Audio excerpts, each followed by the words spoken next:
Hey guys, this is Trav Max Fun and welcome back to my channel and welcome to part 2 of my Mattel, Disney, and Pixar Cars diecast unboxing mini-series.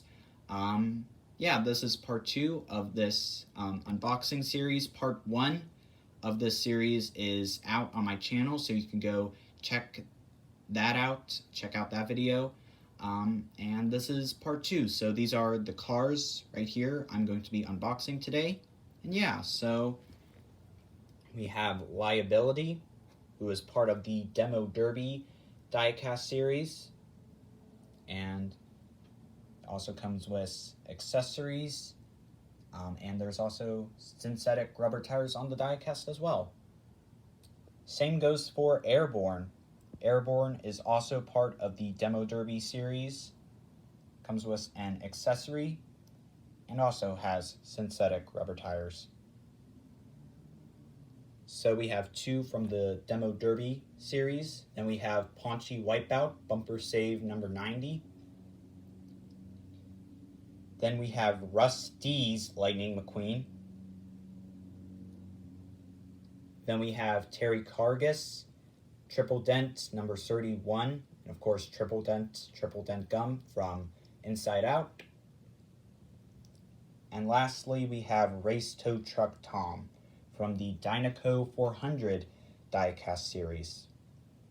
So these are the diecasts I'm going to be unboxing today. I'm not going to be talking during the video. I'm just going to be unboxing them and just showcasing, presenting the car, the diecast, and I will talk at the end to end off the video, but for most of this video I'm not going to talk. It's just going to be me unboxing the cars, and so I hope you guys enjoy the video.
So guys, that wraps up part 2 of my Mattel, Disney, and Pixar Cars diecast unboxing mini-series. We opened 6 cars today, and yeah, um, so, yeah, all of the diecasts are really cool, and yeah, so stay tuned for part 3, guys, and I hope you enjoyed the video. So that's it for this video here. I hope you enjoyed it. I'll see you guys next time on Trav Max Fun. Please like, subscribe, and thanks for watching.